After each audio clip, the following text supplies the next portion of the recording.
Geno the Fifth. You ready? Yeah. Ready for all the hard questions? I am. It kind of feels like a test. I'm not gonna lie, a little bit. A little bit.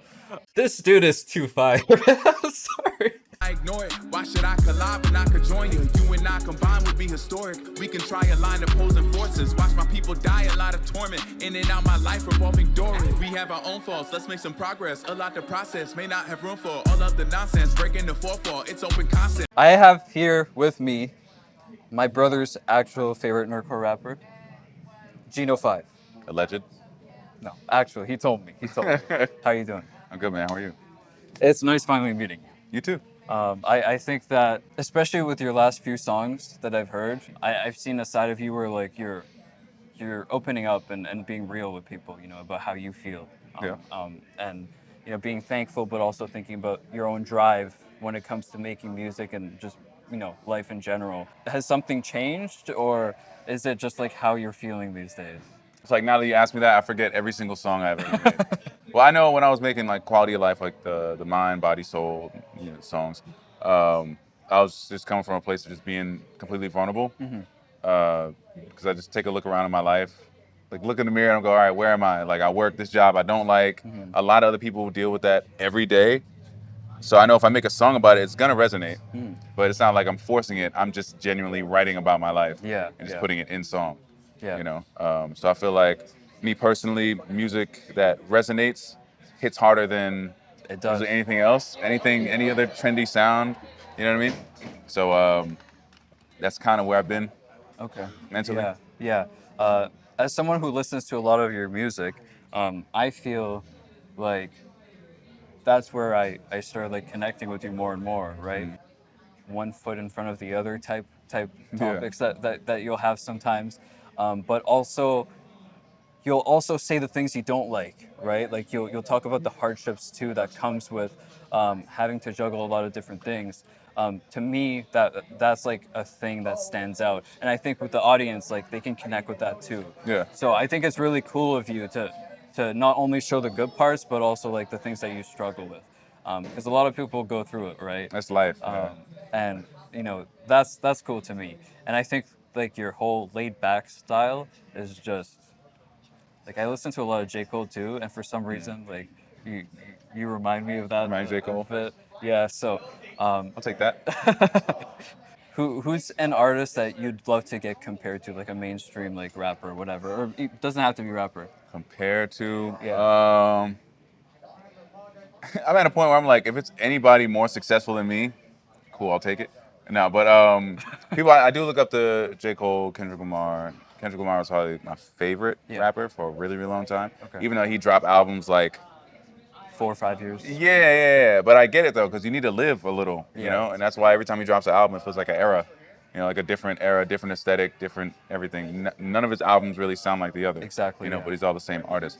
I was telling the same thing to Mix and everyone else. Like, you, Mix, Errol Allen, JHB Boss, to me, like, nearly outshined a lot of people that were on stage for their full set. Do you think that there's less pressure there, or are you just like that good?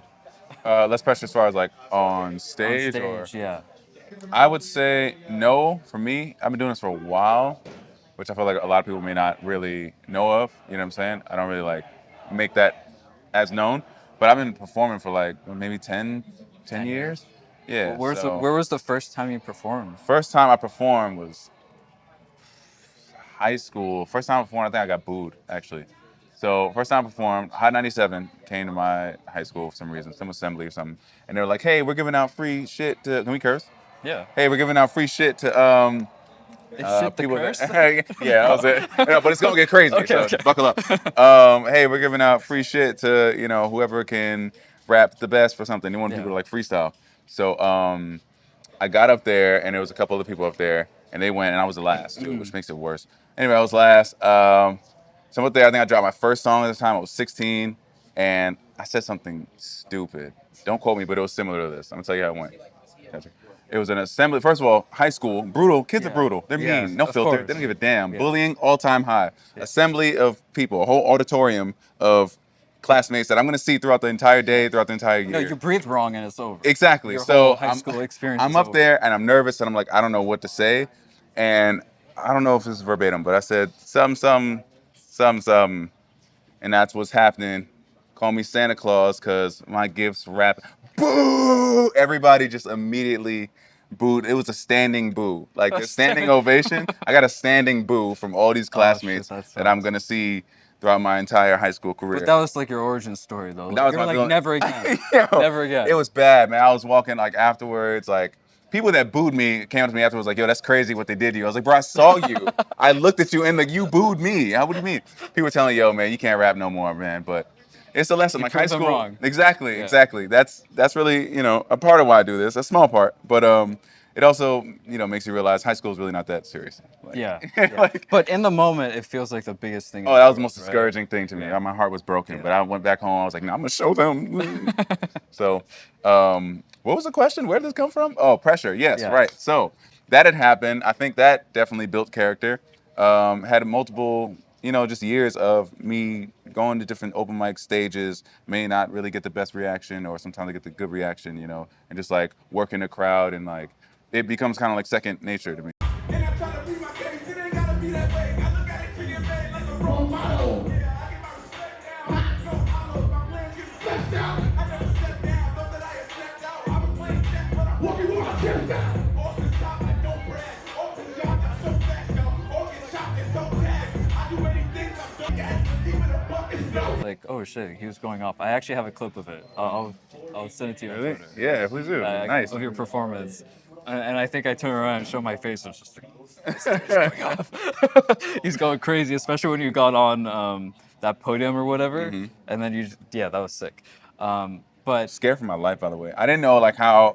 oh, if it was stable. I didn't know if that was stable. I was like, "Yo, I'll just pray for the best." Yeah. And then people had their hands out, and I was like, I'm gonna fall. It might be high school all over. Yeah, exactly. Yeah. Oh man. PTSD. I asked this to everyone that it seems like you work with a lot. I see you working with DizzyEight a lot. I see you and Mix around all the time together.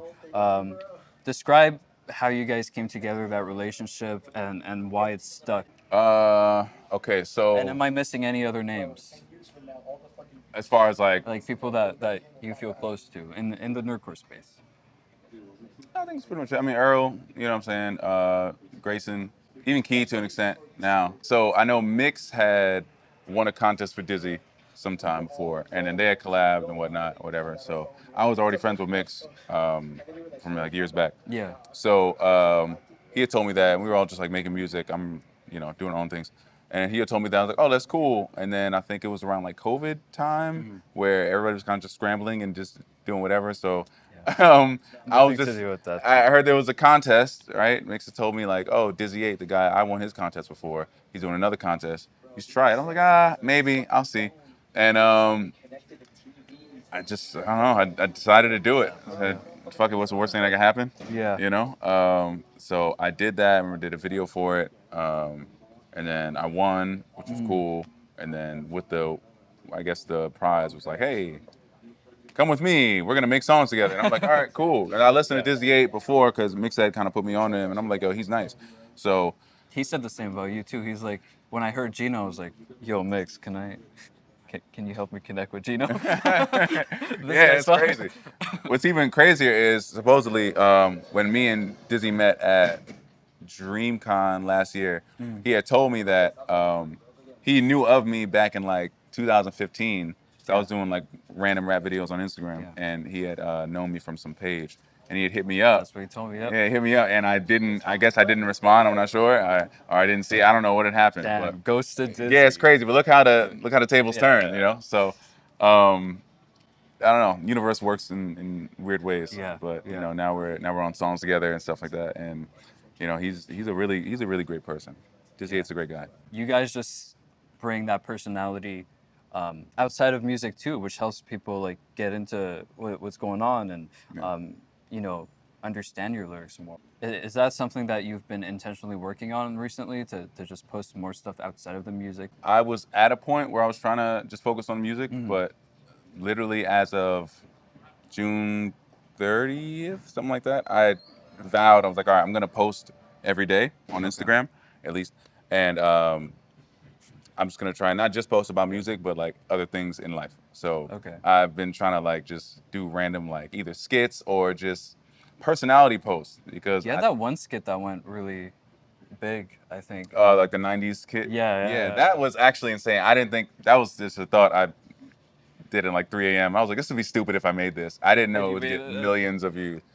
One of my real life friends that doesn't know anything about Nerdcore actually came upon that one. Really? And then he went into um, he went to your Twitter and you'd like posted one of the things that I did. Like I think you reposted something. It's like, yo, you know this guy? I'm like, I guess I do. That's crazy. But it's like how world. all that connected, like you doing something random at 3 a.m. Random person that I used to talk to in high school that I don't talk to anymore. Going to your profile, Yeah. seeing that, and then connecting back with me, and now Yeah. we talk again. So It's crazy. So that was crazy. I wanted to let you know that happened. But I think one of the greatest things is just your attitude, your personality. I think like you're laid back, and you know when to be, you know when to joke, you know when to take things serious, and you just have like a wise like, I guess, demeanor to you. Okay. I don't know how to explain it. I'll but, take that. I'm winging it, by the way. Like I'm like, if I look wise, all right. I guess that's all that matters. But like I can tell that you're someone that's been in the public for a long time.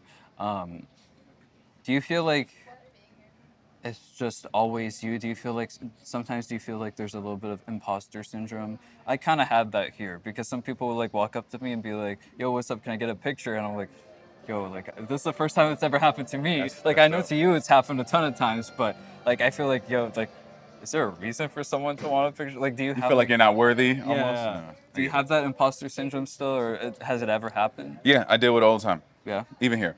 Yeah. It's fine. Yeah. So it's honestly. still. Even on stage, I'm like, damn, do I really need to be over here? Like, While you're rapping? Yeah, while I'm rapping, like, damn, I don't even deserve this. I should drop the mic right now. It's weird why our brains think like that, you know? I don't know. I don't even know like the cure to that, but I guess I just try and tell myself there's a reason I am where I am. You know what I'm saying? Like, Who's your favorite person to work with? person to work with, it's like different people for different reasons, almost. All right, how many do you have? I still need to work with. I feel like I still need to work with Errol Allen. Around. But once I got a song, but I feel like it wasn't, like it couldn't have, I don't know, it could be better. Or like we could do like a different approach that kind of help us both in our like forte, I guess, musically. Yeah.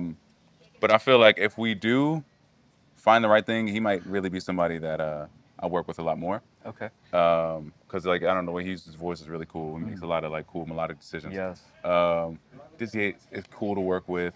Oh, that face. No, he is. What is that He face? is. I'm You're trying like, to cool be to- like, no, he's cool to work with, but I'm trying to. I'm just figure trying to out, like, search it. By the way, that I'm that's trying to not like what happened. weed things out. Like, all right, is this better? Is this better? I don't know. It's a tough decision. It is a I tough know, decision. Yeah. I will say, I mean, not in the nerdcore space, but Steven Xavier, Okay. he's very cool to work with, I would say, and that's my guy. He actually introduced me to Mix, just like, you know, as a human being. So he's cool to work with. We have some really cool songs that just haven't been released yet. We're working on an EP though. Okay. But they all sound really great. I think some of my Do you have a best title? songs. Do you have a title for like one of your favorite songs on there?